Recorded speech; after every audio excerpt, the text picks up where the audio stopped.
Pues hace 48 años que comencé a predicar la palabra de Dios. En todo este tiempo, solamente 2 veces he escuchado el mensaje que le voy a compartir, que se llama el infierno. Voy a predicar en esta noche sobre un tema muy controversial, nada popular, tal vez por eso ya no lo predican, pero en todo este tiempo, en 48 años, solamente he escuchado 2 mensajes acerca del infierno. Y pues es una de las verdades más solemnes que el Señor Jesucristo enseñó, porque precisamente fue la existencia de este lugar que se llama el infierno y del cual ya no se predica, por lo cual la Biblia dice, porque de tal manera amó Dios al mundo, para que todo aquel que en él cree, ¿qué cosa? No se pierda. ¿Qué significa no se pierda? Que no te vayas a la condenación eterna. El lugar del infierno es tan terrible que en su amor Dios prefirió que su Hijo pagara por tus pecados y por mis pecados en esa cruz, para que tú y yo no nos condenáramos en la corta vida que Dios nos ha dado en este lugar que se llama el infierno. El Señor Jesús habló del infierno mucho más veces que el mismo cielo.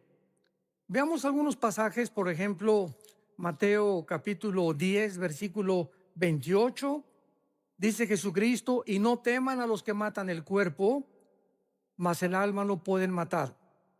Teman más bien a aquel que puede destruir el alma y el cuerpo en el infierno. Mateo capítulo 13, 40 y 42. De manera que como se arranca la cizaña y se quema en el fuego, así será el fin de este siglo. Enviará el Hijo del Hombre a sus ángeles y recogerán de su reino a todos los que se sirven de tropiezo y a los que hacen iniquidad, y los echarán en el horno de fuego. Allí será el lloro y el crujir de dientes. Ningún ser humano podría saber qué es lo que existe después de la muerte más que Dios.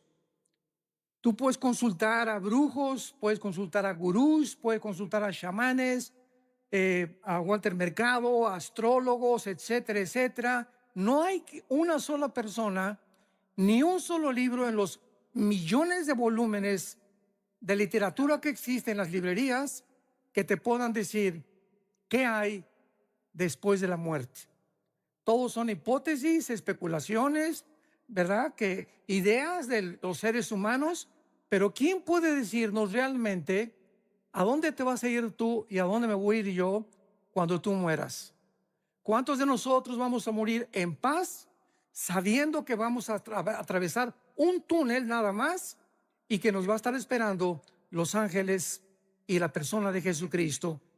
¿Y cuántos de ustedes en esta noche que nos escuchan, cuando tú mueras, vas a abrir los ojos a la otra vida y te vas a llenar de terror y de arrepentimiento tardío, porque ya no habrá ninguna otra oportunidad en toda la eternidad para tu salvación?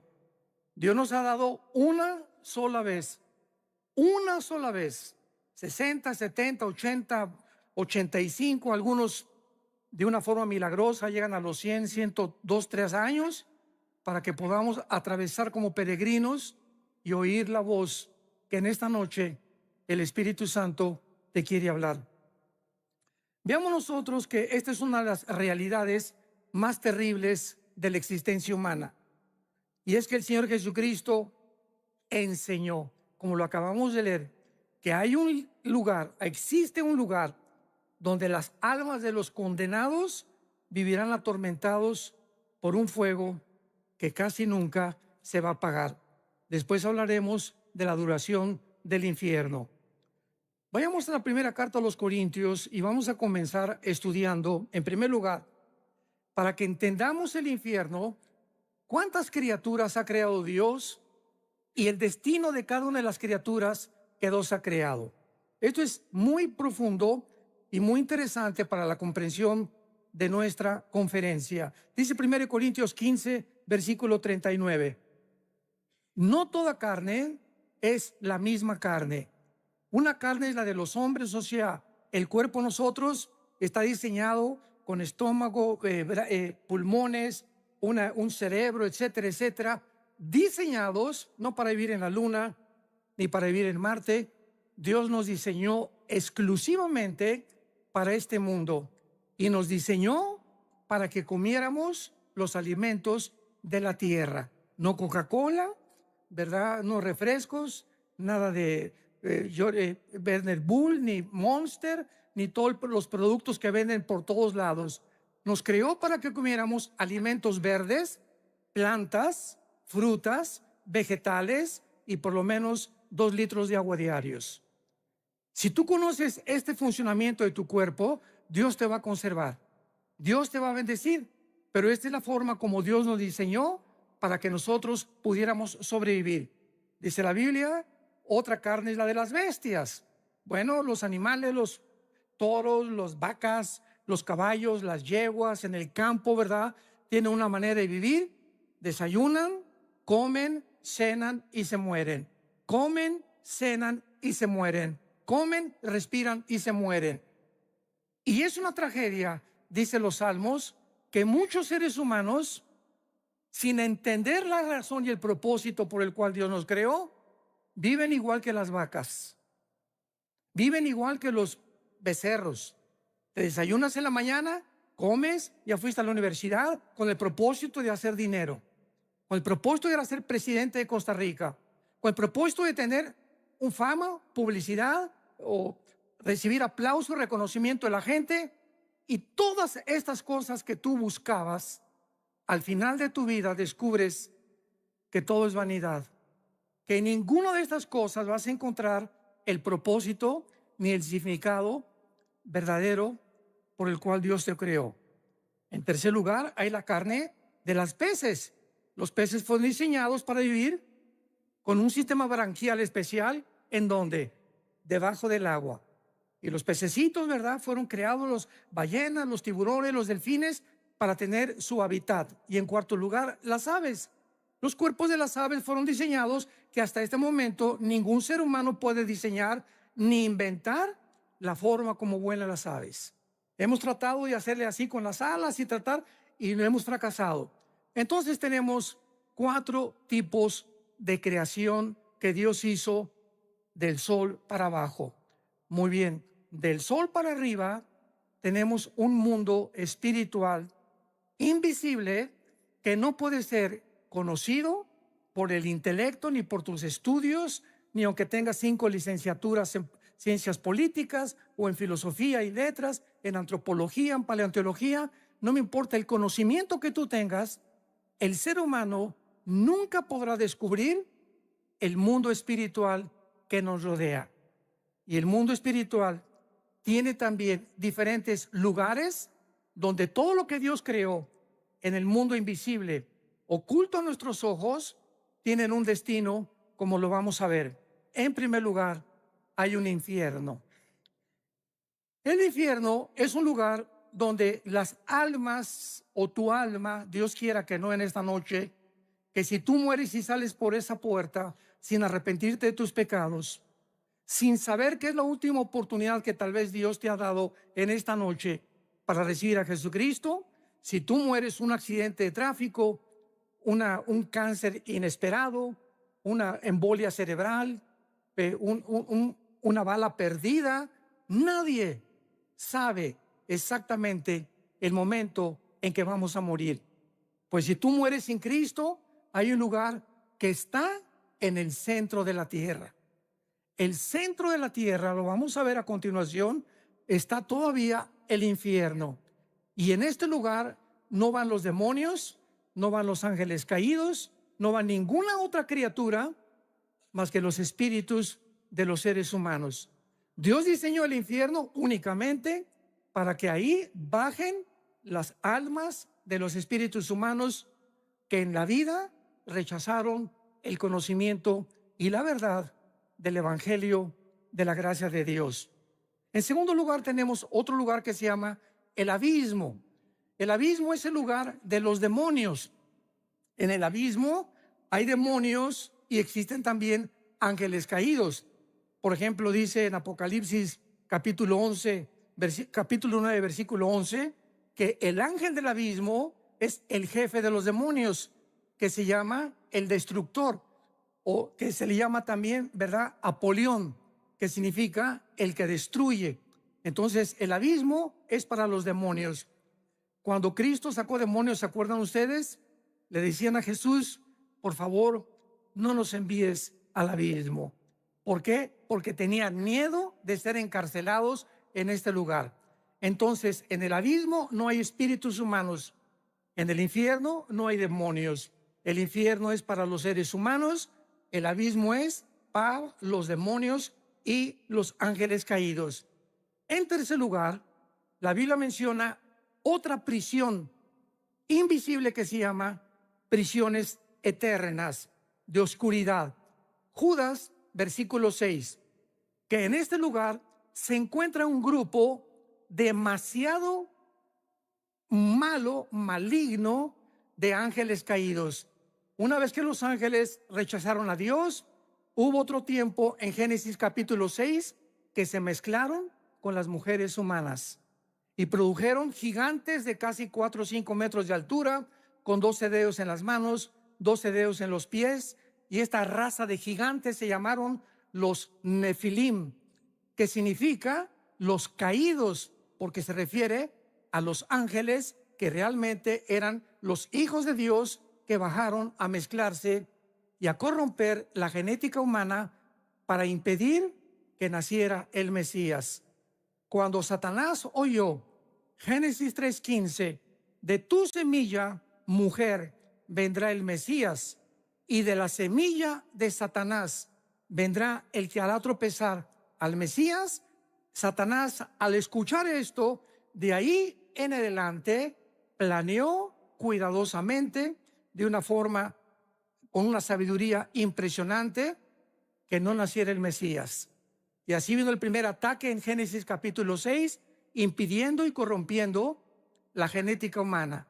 Más adelante ya sabemos, ¿verdad?, de qué forma continuó con estos ataques cuando nació Moisés, por ejemplo. El faraón mandó matar a todos los niños para que no naciera. Dijo Satanás: a lo mejor por ahí viene la línea genética del Mesías. Después, cuando nació Jesucristo, vinieron los reyes del oriente y le dijeron a Herodes: ¿dónde está el rey de los judíos? Mandaron matar a todos los niños menores de 2 años. Y así encontramos en la Biblia el ataque satánico para impedir que naciera el Mesías.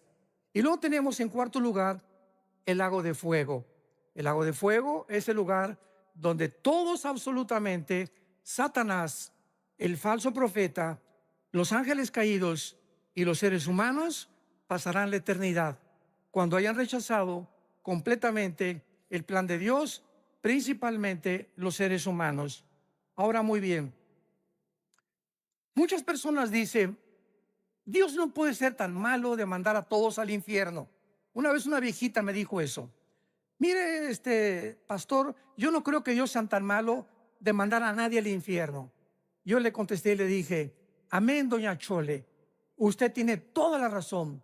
Dios nunca manda a nadie al infierno. Ellos se van solitos. Porque de tal manera amó Dios al mundo que nos dio a su Hijo unigénito. Entonces, las personas que se van al infierno no las mandó Dios. ¿Tú lo vas a escoger esta noche? O sea, ¿no te agrada estar en la iglesia? ¿No te agrada estar con los santos? ¿No te agrada purificar tu vida? No hay ningún problema. En el cielo no tendrías cabida. Entonces, nosotros somos los que decidimos, como les dijo en Deuteronomio 11, Dios al pueblo de Israel: he aquí les pongo la bendición y la maldición. Tú escoge. La bendición, si me escuchas, si oyes mis mandamientos, si realmente permaneces en mi palabra, y la maldición y la condenación, si me rechazas. Eso no le dijo Dios a los caballos, ni a los orangutanes, ni a los chimpancés, ni a chita, ¿verdad? Dios está hablando a seres humanos como tú y como yo, a ángeles que nos creó con una conciencia de la eternidad. Dice Eclesiastés 3:11, Salomón: porque Dios lo hizo todo precioso en su tiempo. sin que el hombre alcance a comprender la obra de Dios del principio hasta el final. Entonces es importante que esta mente que Dios nos ha dado, donde hay inteligencia, conocimiento, percepción de la realidad y la conciencia del mundo espiritual, que el Espíritu Santo al entrar a nuestra vida nos despierta para que podamos entender que no somos animales, que tú eres un ser responsable moralmente y que tus decisiones que tú hagas van a tener consecuencias para bien o para mal. Una vez llegó una muchacha a pedirnos consejería a mi esposa y a mí y nos dijo: tengo 16 años y voy a ser mamá. Tengo un bebé en mi vientre. ¿Qué me aconsejan ustedes? Porque ya le he pedido perdón a Dios y mi esposa y yo le contestamos: mira, Panchita, claro que Dios te ha perdonado, porque la sangre de Cristo nos limpia de todo pecado. Pero hay una cosa que tienes que saber: tú no puedes evitar las consecuencias del pecado. Entonces la cosecha la vas a tener que recoger. Pero ahora que te has pedido perdón a Dios, Él te va a acompañar y te va a fortalecer para que esa criatura que nazca nunca la vayas a abortar, ni lo pienses en tu corazón. Ten esa criatura, porque Dios te va a ayudar y va a hacer de esa criatura algo que va a honrar su nombre y le va a traer gloria algún día también a su nombre. Entonces, esto es importante que sepamos. Dios nos perdona, pero la cosecha de nuestros pecados la tenemos que recoger. La Biblia nos revela los atributos de Dios. ¿Qué quiero decir con esto? Los atributos de Dios son las cualidades esenciales del ser, de la divinidad, y se dividen en dos: los naturales y los morales. Los naturales son omnipotente, omnisciente, todopoderoso. Hay personas que dicen: bueno, es que Dios es el mismo ayer y por lo siempre. Correcto, en sus atributos naturales, pero no en la forma como Él actúa. Por ejemplo, Dios abrió el Mar Rojo, no lo ha vuelto a abrir jamás en la historia. Dios detuvo el sol en los tiempos de Josué, no lo ha vuelto a hacer tampoco. Entonces hay muchas cosas que Dios se ha limitado a hacer en sus atributos naturales. Pero los atributos morales son el amor, la santidad, la justicia y la fidelidad. Dice Romanos 11:22, mirad el amor y la severidad de Dios. Dios no es un Dios, un monstruo que simplemente no puede castigar. Porque si Dios permitiera que hubiera anarquía en los seres humanos que Él creó y tú hicieras lo que a ti te da la gana, desde que eres pequeño vas a crecer con un espíritu completamente en rebelión a la autoridad. Desde que nacemos, los niños y la mamá, y poco a poco vamos educando al niño para que el niño no se desboque, para que no haga lo que quiera, para que cuando aparezca pirinol en el suelo y como berrinche, mi juguetito, te levantas y pau, pau, pau de vez en cuando necesitan, porque el niño tiene que crecer con autoridad y con amor también. Entonces, el mismo amor que yo abrazo a mi nieto y lo beso, el mismo amor se lo demuestro cuando sus papás o su papá le hacen pao, pao, pao. Entonces, el amor y la disciplina forman el carácter. Un muchacho que crece sin educación, en rebelión a sus padres, en rebelión a la policía, en rebelión a la autoridad, va a acabar en una cárcel, tarde o temprano. Van a acabar o como en cárceles o en grupos terroristas, ¿verdad? O en cárteles de las drogas, simplemente porque en su desarrollo no tuvieron la formación de su carácter. Vivieron siempre haciendo lo que les da la gana. ¿Y sabes algo? No podemos vivir así. Entonces, los que han vivido de esta manera y han muerto en su vida, van a tener que pagar en la otra vida sus consecuencias. Ahora bien, veamos en tercer lugar algo también que es muy importante, que es lo siguiente. Muchas personas dicen que el infierno se encuentra en esta vida o que acaba en la tumba, ya se acabó todo. Sin embargo, La única persona que tiene la autoridad para hablarnos acerca de la otra vida se llama Jesucristo. Cuando Él bajó del mundo y nos dijo, yo soy la resurrección de la vida, y Él resucita de los muertos a los 3 días, Cristo es crucificado, es muerto, enterrado y resucitado a los 3 días. ¿Qué mensaje nos está dando Jesús? Ustedes también van a volver a vivir. Sígueme. Yo soy el camino, yo soy la verdad y yo soy la vida. Yo soy el pan que descendió del cielo y he venido al mundo para en esa cruz mostrarte quién es Dios. ¿Quieres saber quién es Dios? Ve la cruz. En la cruz Dios manifiesta quién es Él. En el momento en que Jesús muere con sus espinas y sus clavos en las manos y en los pies, Dios nos está diciendo quién es Él. ¿Quién es Dios? Aquel que paga por ti y por mí en una cruz. Y con ese amor eterno e infinito, te demuestra a Dios que vale la pena vivir para Él. Porque si alguien dice, bueno, ¿yo qué culpa tengo que Adán y Eva hayan pecado? Muy bien, dice el libro Romanos, que es la constitución de los cristianos. Tú no tienes ninguna culpa de que Adán y Eva hayan pecado y que hayamos heredado todos genéticamente y espiritualmente el pecado. Muy bien, te lo acepto, dice Dios. Sin embargo, en la cruz yo pagué por esos pecados. Entonces ahora ya no tienes ninguna justificación.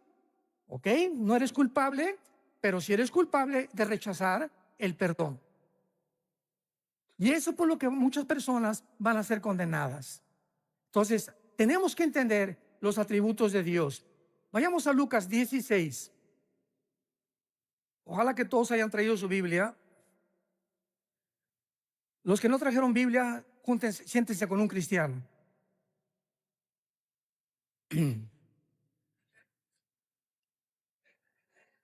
Desgraciadamente, ahora que tenemos la tecnología y que están todos los versículos escritos, pues la gente ya no trae su Biblia. Ya se acostumbraron a no traer la Biblia. Y es la palabra de Dios, este libro. Necesitamos tener el contacto el domingo, tenerlo aquí en mis rodillas. Cuando citan la Biblia, buscarlo, me enseño a manejarla porque es la espada del Espíritu. Y aquí está esto, pues aquí está Malaquías, aquí está Isaías. Y al ratito, después de usarla varias veces, esta espada ya la sé manejar. Ya sé más o menos cómo poder usarla. Y es en donde se encuentran los pasajes más importantes. Pero cuando acostumbras solamente a ver y ver en las pantallas todo lo que está en las pantallas, comienzas a desarrollar una negligencia total por vivir en la palabra de Dios. Y qué importante es que sepamos que debemos ser toda nuestra vida hombres y mujeres de la palabra de Dios. En Lucas 16 es uno de los pasajes, o más bien dicho, el más importante, donde Cristo nos revela la naturaleza del infierno. Este pasaje, en primer lugar, aclaro, no es una parábola. Aquellas personas que digan que es una parábola se equivocan porque las parábolas usan nombres propios. Y aquí se menciona a Abraham, que fue un personaje en el Antiguo Testamento. Así que esto es una historia real del infierno y del lugar donde antiguamente las almas y los espíritus descendían antes de la cruz. Dice así Lucas 16, versículo 19. Había un hombre rico que se vestía de púrpura y de lino fino y hacía banquete con esplendidez. Veamos la comparación. Por el otro lado, el contraste, había un mendigo llamado Lázaro, que estaba echado a las puertas de aquel lleno de llagas. Aquí tenemos dos personas. ¿Por qué el Espíritu Santo usó a un rico y por qué usó a un mendigo? Muy bien. Jesús dijo claramente en Mateo 19, 23 al 24, que es muy difícil que los ricos entren al reino de Dios. Y en Santiago, capítulo 2, versículo 5, dice la Biblia, porque los pobres, Dios los hizo ricos en fe. Muy bien, ¿qué significa esto? No significa que el que tú tengas dinero te va a condenar. Significa que regular y generalmente las personas que alcanzan muchas riquezas, llega un momento en que no sienten la necesidad de Dios. Tengo todo. Tengo mi carro, mi casa, ¿verdad? Alma mía, descansa, muchos bienes he guardado. ¿Para qué me preocupo? Voy al domingo y escucho un mensaje, escucho una aplicación del Evangelio, pues sí, ¿verdad? Pero yo no necesito nada realmente, sin darse cuenta precisamente de su pobreza espiritual. Entonces, eso es una generalidad. Ahora, los pobres pues, no tienen nada. La vaquita, el caballito, los borreguitos, los chivos. Y tú le hablas a un Cristo. Yo comencé 3 años de mi vida cristiana como misionero en la sierra de Oaxaca y Guerrero, en México. 3 años durmiendo en pisos de adobe. Me tapaba con periódicos. Mi cojín era un ladrillo envuelto en periódicos. Y a cada pueblito que iba predicándoles el Evangelio durante esos 3 años, el 80-90% de los indígenas se convertían a Jesucristo. Lo aceptaban con tanta facilidad. Les predicamos un evangelio tan sencillo y abrían su corazón. Sí, Jesús, entra a mi vida. Cuando tú das este mensaje a gente disque intelectual o preparada o con dinero, no toman el mensaje con la misma pasión que lo hacen los pobres. Sin embargo, repito, son generalidades. Y por eso el contraste entre un rico y un mendigo. Ahora, dice la Biblia, versículo 22, que murió el mendigo. Y fue llevado por los ángeles al seno de Abraham. Subráyalo en tu Biblia. ¿Ya ves por no traerla? Allá no se puede subrayar, ¿eh? Fue llevado al seno de Abraham. Esto es importante porque aquí Jesucristo nos va a revelar el lugar donde bajaban los espíritus antes de la cruz. Fue llevado al seno de Abraham y murió también el rico y fue sepultado. Y en el Hades alzó sus ojos estando en tormentos y vio de lejos a Abraham y a Lázaro en su seno. Me detengo aquí. Desde Adán hasta la cruz del Calvario, ningún ser humano, ni los profetas, ni Malaquías, ni Habacuc, ni Sofonías, ni nadie sabía a dónde iban los muertos, los buenos y los malos antes de la cruz, más que descendían todos al centro de la tierra. Era el único conocimiento que había, porque la revelación bíblica es progresiva. Dios va revelando conforme va pasando el tiempo, nos dando más luz y más luz. Cristo viene y nos abre las cortinas completamente. Llegan los apóstoles bautizados por el Espíritu Santo y se les da otra revelación. El apóstol Juan es arrebatado al cielo y escribe el Apocalipsis. Y así Dios va revelándonos los misterios de su reino y de la vida espiritual.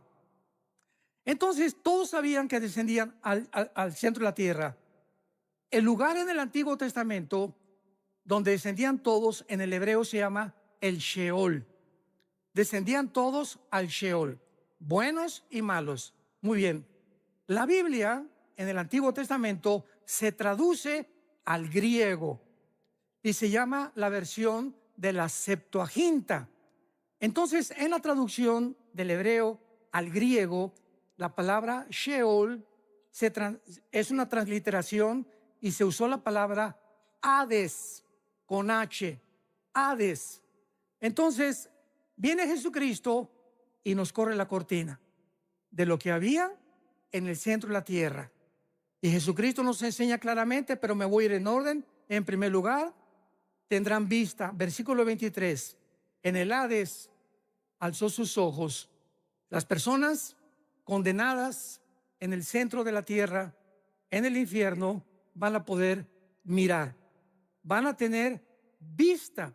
En otras palabras, en la otra vida, los 5 sentidos espirituales que Dios nos ha dado a los cristianos, cuando nacemos de nuevo, no los tiene la gente que no es cristiana. Dice 1 Corintios capítulo 2, del 10 en adelante. El hombre natural, el hombre que no ha sido regenerado por el Espíritu Santo, no entiende la Biblia. Vienen aquí Oscar Jean-Paul Sartre, y viene aquí Richard Hawkins, y viene Bertrand Russell, y viene Friedrich Nietzsche, y vienen los más grandes ateos, y chocan contra la Biblia, porque no es el intelecto ni las facultades de la inteligencia naturales las que nos abren el camino para entender lo que solamente el Espíritu Santo nos puede revelar.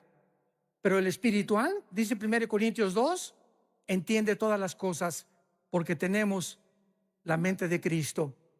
¿Me van siguiendo? Muy bien. Entonces, las personas en el infierno van a ver, se despertaron sus instintos espirituales que no tenían en la vida. Nosotros ya los tenemos desde ahorita. Dice la Biblia, el espiritual juzga todas las cosas. El cristiano tiene un discernimiento, y yo puedo estar con mi esposa en una cena y estar con ciertas familias, y me dice mi esposa, mire, esa persona que se acercó, algo mi parabólica me dice, ¿verdad? No hagas negocio con él, o no tengas mucha amistad con él. Algo me dice en su espíritu, en su mirada, que no es de Dios. Y así comenzamos a agudizar los sentidos espirituales que Dios nos da con el Espíritu Santo en la proporción en la que memorizamos la Biblia. ¿Sí me escuchaste? En la proporción de tu contacto con la Biblia. En la proporción que pases tiempo con la Biblia. Y en ese mismo contacto y en ese mismo tiempo desarrollarás tus sentidos espirituales. Ahí en el infierno tendrán vista. Pueden ver a Abraham. Número 2, versículo 24. Dando voces, dijo, Padre Abraham, ten misericordia de mí. En el infierno, las ondas del sonido, en ese mundo espiritual, en el centro de la tierra, se podrán transmitir.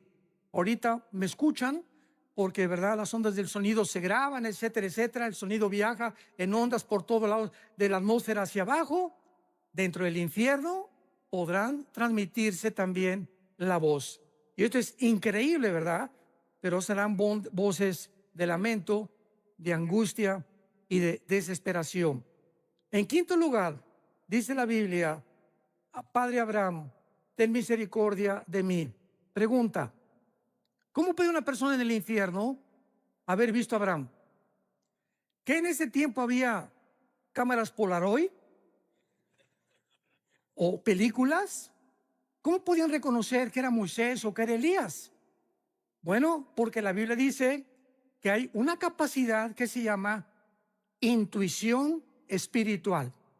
Cuando vayamos al cielo nosotros vamos a saber, mira, ahí está Adán. Oye, pero si no, ¿cómo sabes que es Adán?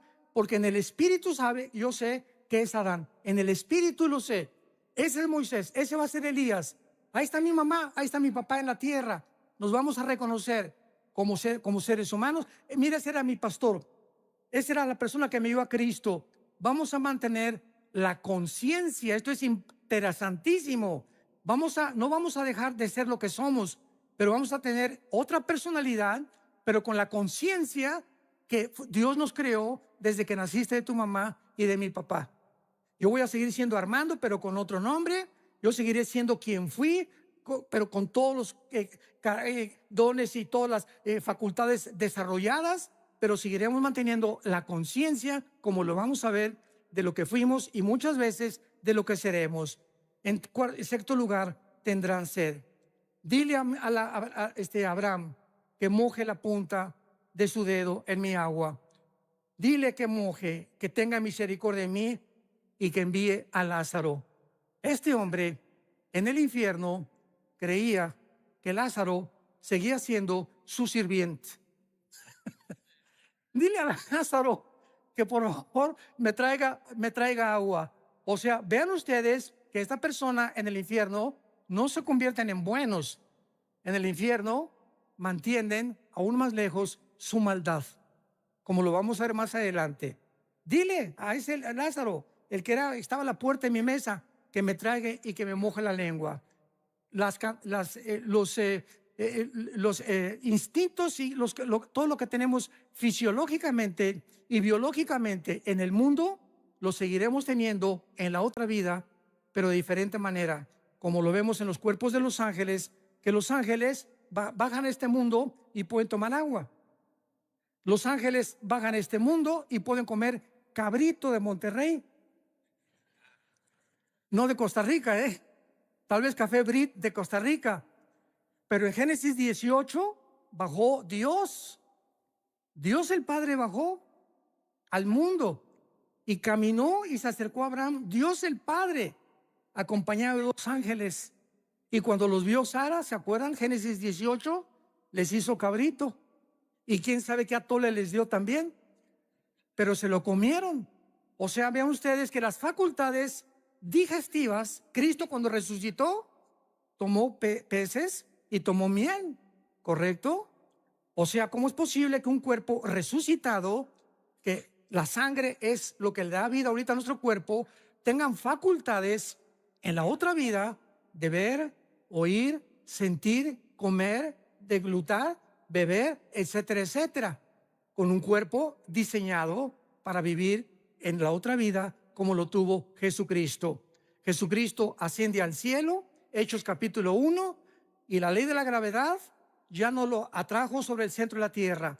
Cristo con el cuerpo resucitado venció la ley de la gravedad, porque el cuerpo resucitado vencerá las leyes cósmicas bajo las cuales tú y yo actualmente vivimos. Estamos sujetos a un mundo de leyes cósmicas, pero con el otro cuerpo tendremos características diferentes. Todos estos detalles son importantes para entender la vida en el infierno. Dice en séptimo lugar, versículo 24, dile a Lázaro que moje la punta y que refresque mi agua, porque estoy atormentado en esta llama. Y esto es asombroso. Versículo 25, Abraham le dijo, hijo, acuérdate, en el infierno tendrás memoria. En el infierno las personas tendrán memoria de lo que hicieron aquí en la tierra. Sigamos leyendo. Recuerda, acuérdate, tendrán memoria que recibiste en tu vida bienes y Lázaro males, pero ahora este es consolado y tú atormentado. Además, una gran cima está puesta entre nosotros. O sea, Cristo nos dice que el Sheol, el lugar donde bajaban todos los muertos, buenos y malos, estaba dividido. De un lado estaba el seno de Abraham o el paraíso, y del otro lado estaba el Gena en griego, que fue la palabra traducida para infierno. Entonces los buenos estaban esperando a la cruz, a que Cristo pagara con su sangre, porque antes de Cristo nadie subió al cielo, más que Enoc y Elías, que son las excepciones de Dios, ¿verdad? Dios hace sus propias leyes, Él no está sujeto a ninguna ley. Entonces todos estaban esperando a que Cristo muriera en la cruz, para que desde Cristo a nuestros días, si tú mueres y yo muero, ya no bajamos al centro de la tierra. Ahora ausentes del cuerpo, según de Corintios 5, presentes en el Señor. Vayamos rápidamente en un paréntesis, Apocalipsis capítulo 6, y veamos esta verdad, porque hay otra teoría, ¿verdad?, que no es bíblica, de que los muertos duermen. Hay una secta que se llama los Testigos de Jehová que enseñan esto. No, cuando morimos, Jesús dijo en Lázaro, Lázaro duerme, sin entender el término dormir relacionado con la muerte. Aquí en el quinto sello, Apocalipsis 6, versículo 9, vi bajo el altar las almas de los que habían sido muertos por causa de la palabra de Dios y por el testimonio que tenían. Y clamaban a gran voz diciendo, ¿hasta cuándo, Señor santo y verdadero, no juzgas y venga nuestra sangre de los que moran en la tierra? Aquí tenemos a Juan con una visión del cielo, donde los que han muerto están vivitos y coleando, platicando con Dios, haciéndole preguntas todavía a Dios. Señor, ¿hasta cuándo en el mundo seguirá la violencia, seguirá la muerte, seguirá la maldad? Y se les dijo, espérense tantito, todo esto va a llegar a su fin ya muy pronto, y todos los muertos tienen que morir durante la tribulación para que Jesucristo regrese por segunda vez para establecer su reino mesiánico con todos nosotros aquí mismo en la tierra, precisamente en Jerusalén. Esto es importante porque los muertos, en el momento en que tú mueres, abres tus ojos y en el Antiguo Testamento dice la Biblia, y murió Abraham, y murió Isaac, o Benoni, y murió fulano de tal, y fueron reunidos con sus padres. Siempre que en el Antiguo Testamento moría alguien, los patriarcas, dice la Biblia, y fueron reunidos con sus padres. O sea, al morir había un lugar donde lo estaban esperando. ¿En dónde? En el centro de la tierra. Ahí estaban guardados todos los santos, guardados de Dios, conscientes, oyendo, viendo, esperando. Cristo muere en el Calvario. Efesios capítulo 4, versículo 10. Baja Jesucristo en los 3 días y 3 noches que su cuerpo se quedó en la tierra. Somos espíritu, tenemos alma, vivimos en un cuerpo. Cristo muere y su cuerpo destrozado, flagelado, completamente descuartizado, ¿verdad? Por todas partes, se queda en la tumba. Su espíritu se sale y baja Jesús en el espíritu al centro de la tierra. Pregunta, ¿con qué cuerpo? Porque dice 1 Pedro capítulo 3 que bajó a predicarles a los espíritus encarcelados. ¿Con qué cuerpo? Su cuerpo no había resucitado. Resucitó a los 3 días. Entonces vemos nosotros que en el momento de la muerte hay un cuerpo temporal que Dios nos da. Lo acabamos de leer en Apocalipsis 6. Se les dijo que esperaran. ¿Hasta cuándo? Hasta la resurrección de los muertos, que tendrá lugar en el arrebatamiento de la iglesia, en el rapto de la iglesia, desde Pentecostés hasta nuestros días. Los que estamos en Cristo, los que formamos parte del cuerpo de Cristo, seremos resucitados. Los santos del Antiguo Testamento, Daniel 12, versículo 1, serán despertados en la segunda venida de Jesucristo. Entonces, en el rapto no se van los santos del Antiguo Testamento, únicamente el rapto es para la dispensación de la iglesia. La dispensación de Israel es completamente diferente a la de nosotros. Esto es importante también, pero regresamos a nuestro pasaje de Lucas y veamos la conclusión, que es realmente lo más profundo de este estudio. Y dice así: Abraham le dijo, acuérdate, versículo 25, que recibiste tus bienes. Lázaro está atormentado. Además hay una sima puesta entre nosotros, de manera que los que quieren pasar para acá a vosotros no pueden ni pasar de allá para acá. Claro que ninguno de los que estaban en el seno de Abraham le hubiera gustado echarse un brinquito, ¿verdad? Para el otro lado. Sin embargo, podían ver desde el otro lado los tormentos en los que estaban muchos espíritus ahí pasando la eternidad. Versículo 27. Entonces le dijo, te ruego, manda ahí a Escazú a alguien. Ahí está mi papá en Escazú. Ahí está mi padre allá arriba. Porque tengo 5 hermanos para que les testifique, a fin de que no vengan ellos a este lugar. ¿Qué era la petición de esta persona atormentada en el infierno? Estaba consciente que no quería, aun cuando él estaba pagando, que su familia acabara igual que en él. Ve y díganle a mi esposo, díganle a mi esposa, a mis hijos, que por favor crean el evangelio. Pero no le dijo eso, sino que alguien fuera, mándales un ángel, y en la noche que un ángel le jale los piecitos a mi papá. Soy un ángel, arrepiéntete de tus pecados.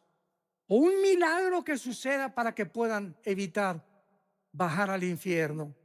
Abraham le contestó, a Moisés y a los profetas tienen, óiganlos. Entonces él dijo otra vez, no, padre Abraham, pero si alguno fuere a ellos de entre los muertos, se arrepentirán. O sea, manda a alguien que realmente les cause un milagro para que se arrepientan y no bajen al infierno. Y Abraham le dijo, si no oyen a Moisés y a los profetas, tampoco se persuadirán, aunque alguno se levante de los muertos. Damas y caballeros, en el Antiguo Testamento Dios abrió el Mar Rojo, hizo milagros con Elías, hizo milagros con Moisés, hizo milagros con Eliseo y no se arrepintieron. Cristo hizo el más grande de todos los milagros.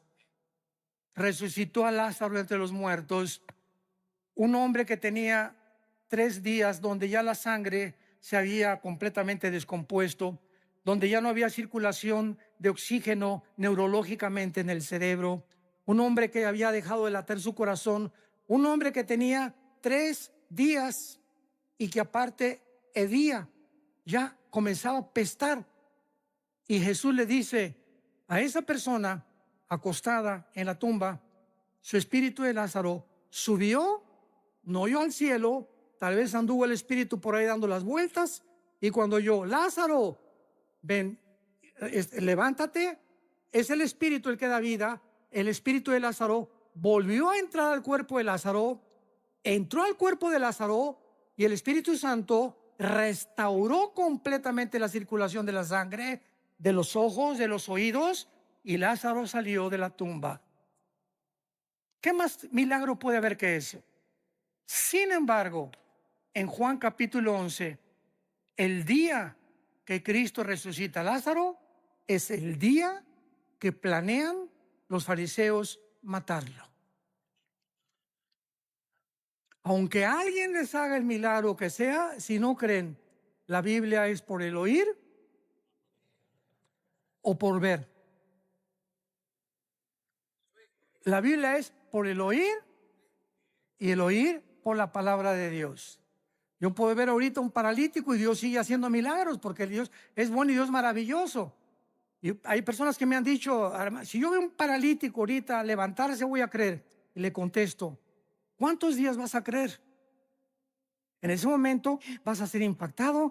No, pues sí es cierto, sí es cierto. A los 4 o 5 días vas a seguir igual, porque no fuiste regenerado por el Espíritu. Creíste un milagro, pero no fuiste regenerado por oír la palabra de Dios. Y fuimos renacidos, 1 Pedro capítulo 2, fuimos vueltos a nacer por la palabra de Dios que vive y permanece para siempre.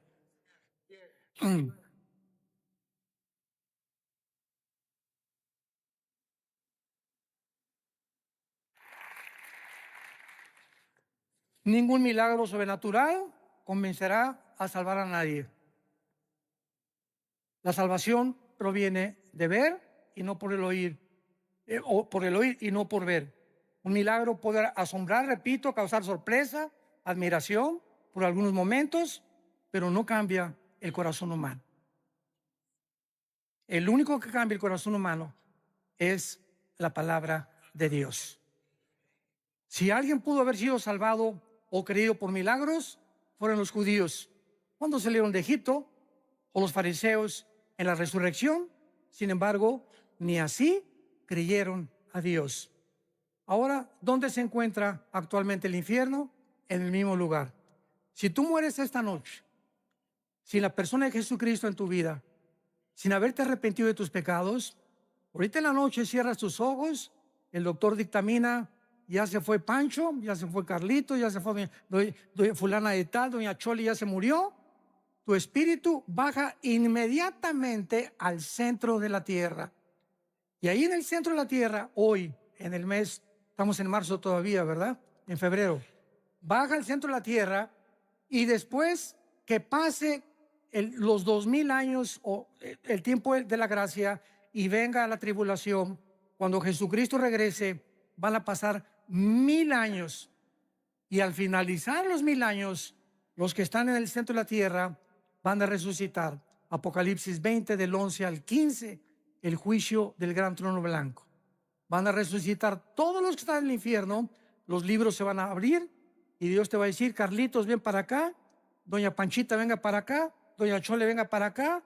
Voy a demostrarle a todos los ángeles y a toda la creación que yo no te quiero enviar al infierno. Tú has decidido y yo no puedo violar tu voluntad, porque el libre albedrío es la característica más grande que Dios nos ha dado. Somos seres morales, responsables de nuestras decisiones. Si Dios forzara a alguien a irse al cielo, como dice otro movimiento también dentro del cristianismo, que Dios a uno los preparó para el cielo y otros para el infierno, y se nos roba la libertad de escoger, es una barbaridad. Porque en el infierno no va a haber un letrero que diga, pues aquí estamos todos los que no fuimos escogidos por Dios, por el amor de Dios. Eso no puede ser. En el infierno están todos aquellos que se les dio una oportunidad en esta vida y no la aprovecharon. Y esta oportunidad Dios te la da en esta noche a tu corazón. Tú me puedes decir, oiga, pues fíjese que yo vengo a esta iglesia hace 5 años. Las iglesias están llenas de personas no salvadas, llenas de personas que nunca se han arrepentido. Y el arrepentimiento ya no se predica tampoco. Ya no se predica el infierno, ya no se predica el pecado. Y las iglesias solamente quieren entretenimiento, ¿verdad? Y ya estamos en un tiempo de despertar. Mañana vamos a hablar claramente de las causas de la crisis del mundo por lo cual se encuentra, el mundo como se encuentra. Pero las iglesias están llenas de personas no arrepentidas, que son religiosas, pero no tienen la Biblia, no aman la palabra, no la memorizan día y noche, nunca le han hablado a nadie de Cristo. ¿Cuántos años tienes de ser cristiano? 5 años, hermano, 10 años. En todos estos tiempos, ¿a cuántas personas has ganado para Jesús? ¿A cuántas personas les has hablado de Jesús? En tu bufete jurídico, en tu consultorio médico, en tu taller de carpintería. Ustedes jóvenes en su universidad, en la escuela, ¿le hablas de Cristo a tus amigos? Muchachas, ¿le hablas de Cristo a tu amiga que se está acostando con su novio y sabes que la fornicación es pecado delante de Dios? ¿Ya te has acercado y le has dicho, Lupita, por el amor de Dios, eso es pecado delante de Dios, arrepiéntete? Tú no puedes vivir acostándote y teniendo relaciones sexuales con tu novio. Eso no es sagrado delante de Dios. Y mucho más si te llamas cristiana. Y mucho más si te llamas cristiano, no besuqueas ni manoseas a tu novia tampoco. Las respetas, porque no puedes amar y ensuciar lo que amas. Este es el verdadero cristianismo. Y si no lo vivimos de esta manera, has vivido un cristianismo falso, que se llama la religiosidad, pero no el haber sido regenerados por el Espíritu de Dios. Ven a Jesús en esta noche. Arrepiéntete realmente de la vida en la que llevas. Inclina tu cabeza y dile estas palabras. Señor mío y Dios mío, te pido perdón por mi vida. Creo que en esa cruz Jesús ha pagado por todas mis maldades, por todos mis pecados que hasta este momento he cometido. Ya no quiero seguir viviendo en el pecado, pero reconozco en este instante que yo no puedo ni tengo el poder de vivir para ti. Por eso vengo, Jesús, a abrazar tu cruz, porque sé que con tu vida en mi vida me darás el poder de vivir esa vida que tú quieres que yo viva. Creo que es tu sangre preciosa la que pagó por mis pecados y creo que tú fuiste crucificado, muerto, enterrado y resucitado a los 3 días. Y te pido que entres a mi corazón como mi Señor y mi Salvador. Gracias, Señor, por tan grande salvación y la corta vida que me queda en este mundo. Ahora la quiero vivir para ti y contarle al mundo, comenzando con mi familia, la historia de amor más grande jamás contada. Tu amor por mí en esa cruz. En el nombre de Jesús. Amén.